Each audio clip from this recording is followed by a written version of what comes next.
think I'll be ready. Oh. I think it'll be just fine. You don't live in Cleveland.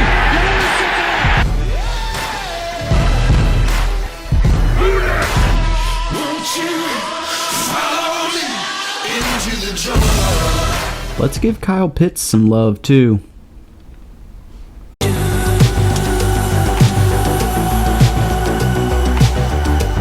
What is up, Bengals fam? It's Mike coming back at you with another Hoot Daily. Was off yesterday.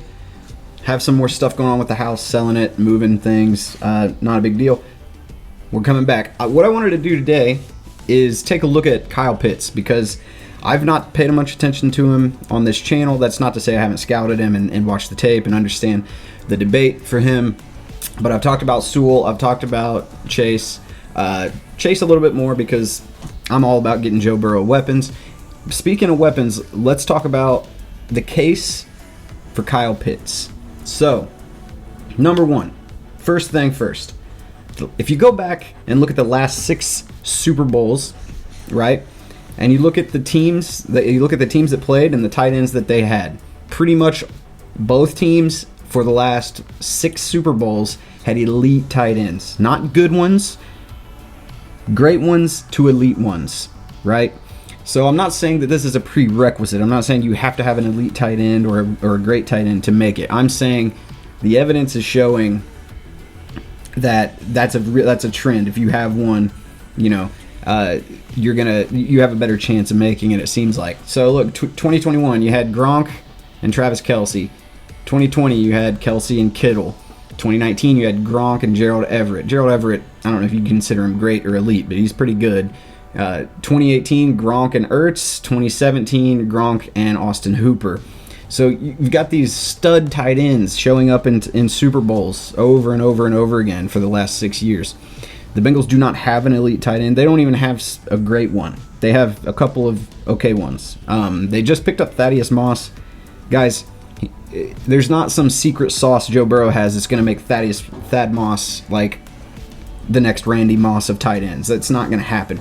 The best case scenario we can see is that they come in and have really good early chemistry, and Burrow's able to throw him open. But there's a reason you go undrafted, Not often, especially at skill positions, do you see people go undrafted and then come in and become an elite tight end or a really great one, or any position for that matter. But the Bengals do have kind of a sneaky need at tight end because you don't know what you're getting out of C.J. Uzomah. He's coming off an injury. You really only got Drew Sample and C.J. I expect them to kind of possibly take a flyer on a tight end in the draft. Because in this draft it's Kyle Pitts and then kind of everyone else. Jordan Bevan is pretty good. He's a really good prospect, but he's on the smaller side. I like Trey McKitty as a really late round prospect out of Georgia. He's got all the size and athleticism you'd want, just not the production.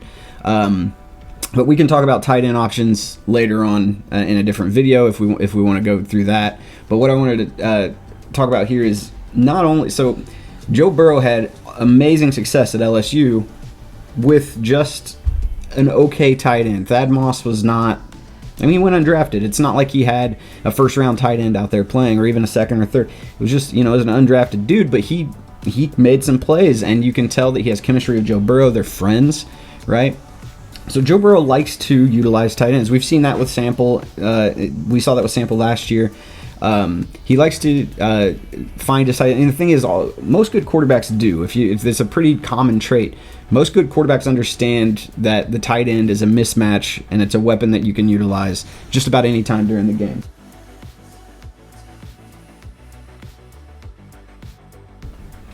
But if you take a look at Joe Burrow's stats last year in the games he did play, his favorite area of the field to throw, the place where he had the most success was over the middle between the numbers from 20 yards in, right? He last year he went 121 for 154 with 8 tutters, 1 interception. That's a passer rating of 110 over the middle.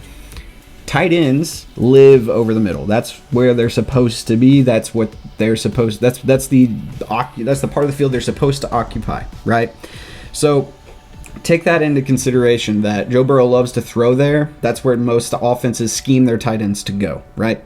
So if you get an elite tight end like a Travis Kelce, a Gronk, something like this, a Zach Ertz, get them running up the seams. This is when when the Bengals had the most success with a tight end they've had in a while. And I'm blanking on his name, Tyler Eifert. When the Bengals had the most success with a tight end they've had in a while with Tyler Eifert, you will recall there are lots of plays of him running up the seam, catching the ball up there, and getting lit up by safeties because Andy Dalton leads people into getting lit up by safeties. It's kind of a staple of his. But that's where offenses, scheme their tight ends to go because they're big enough to run through those areas without getting knocked off their routes by linebackers. So that's another thing to consider. Like these Super Bowl teams you're watching every single year from home, wishing the Bengals were there. They've got these elite tight ends. Now, I'm not saying that's a prerequisite. I'm saying that it's a really helpful thing to have, obviously. Even really elite quarterbacks like to have really, really good tight ends, right?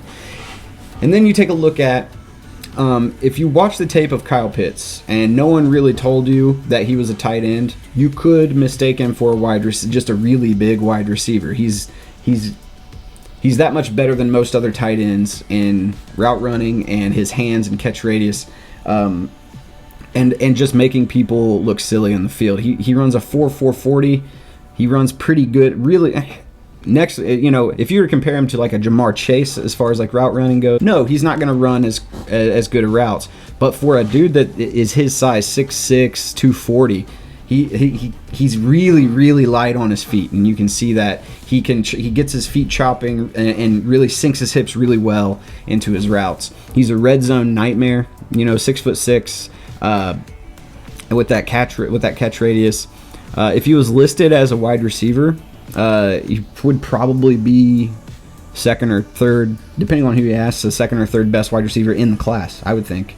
I'd probably get a lot of pushback from that. People are, oh, Mike, what are you talking about? He's not better than Jalen Waddle. Okay, but it's not a matter of if he's better than them. It's if he fits what the Bengals are trying to do, the need they're trying to meet with their tight end and wide receiver group, right? Which is stretching the field and getting, essentially, I talk about it all the time, draw the attention of the safety. If you're not able to get separation down the field, the safety's not going to pay attention to you. I got a dude with a fucking leaf blower outside right now.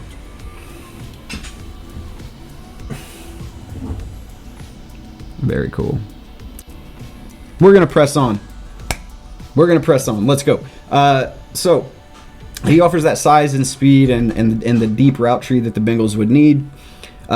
He would come in and right away be their best tight end. It wouldn't be close. Even if CJ Uzomah was fully healthy, that doesn't mean he'd be the best blocking tight end they have. He wouldn't. Drew Sample is a very good blocking tight end.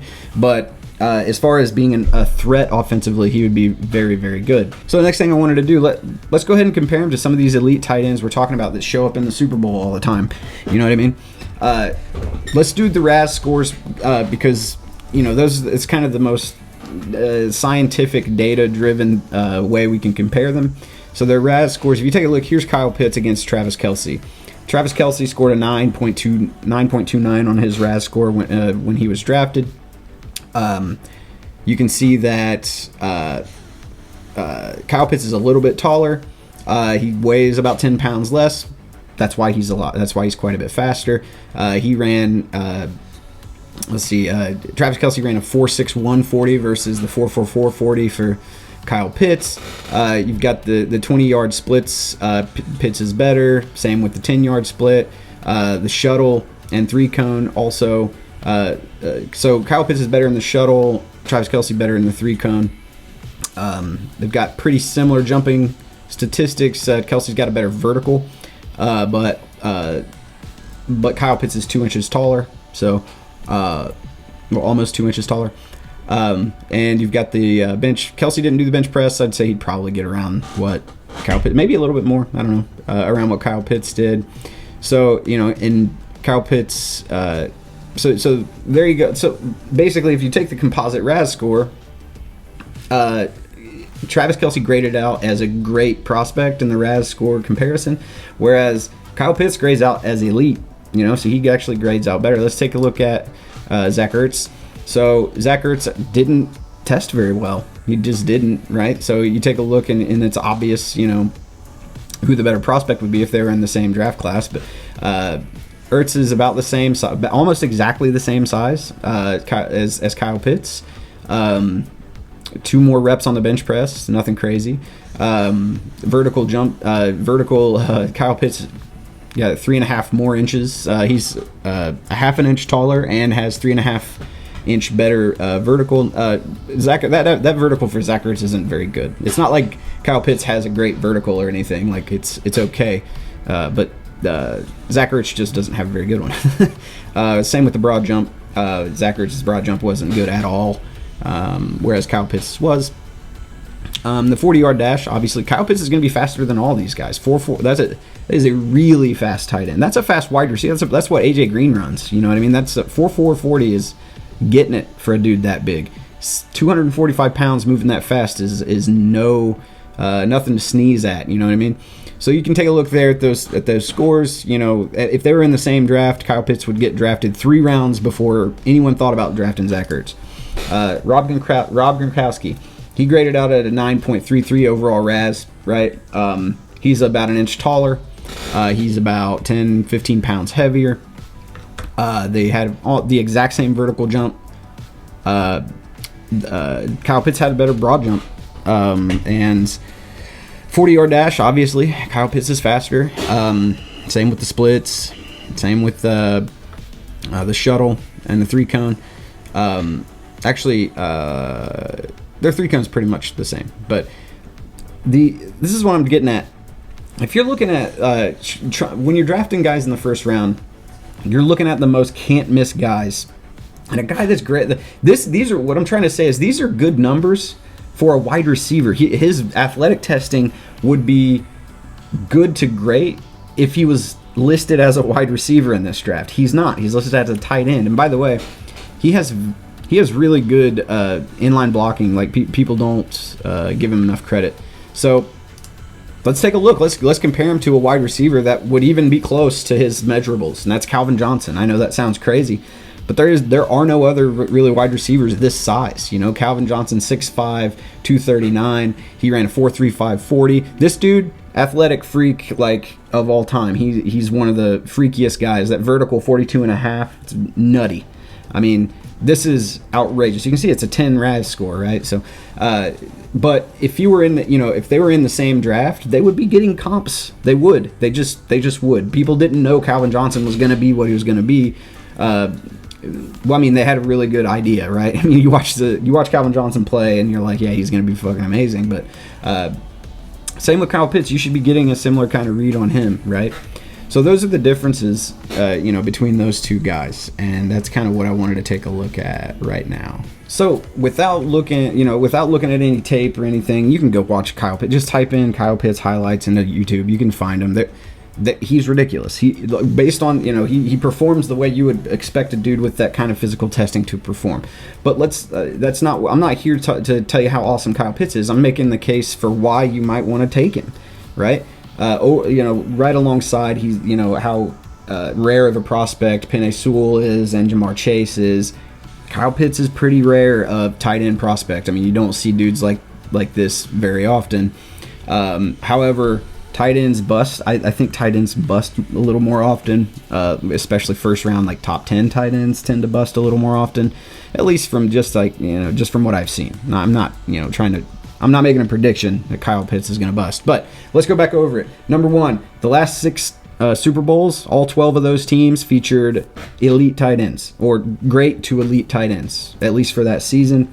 Some of them just all-time greats, like Gronk has played in every Super Bowl except for 2020. In 2016. 2016 featured Vernon Davis and Greg Olsen, by the way. Number 2, Joe Burrow loves to throw over the middle, in between the numbers from 20 yards in. That's tight end territory. That's where tight end routes go, almost, in any kind of offense, especially a zone vertical offense that Zach Taylor likes to run. So if you watch the tape of Kyle Pitts, which I may do a video on that, just a film review or something. But if you watch the tape on him, he looks like a wide receiver out there. He looks like a really big wide receiver out there. They even lined him up outside several times, lots of times throughout the season. So I just wanted to kind of give some love to Kyle Pitts. The dude's kind of, he's being considered a top 5 talent for a reason. He's really good. But my stance has been and will continue to be, whoever the Bengals pick at 5, of the 3 guys that we think they're considering, Jamar Chase, Penei Sewell, Kyle Pitts, we should be happy with whoever that is, and we should get behind him and not kind of go to our corners and say, well, we're not gonna root for this team like we would have if they would have picked the other guy, my preferred guy. That ain't how to do it. That ain't it, guys. But that's me. That's just the way I like to run things. Check out my Reds cup. Reds are killing it, by the way. I love it. But that's gonna be it. I've been Mike. This has been Who Daily. We'll see you next time.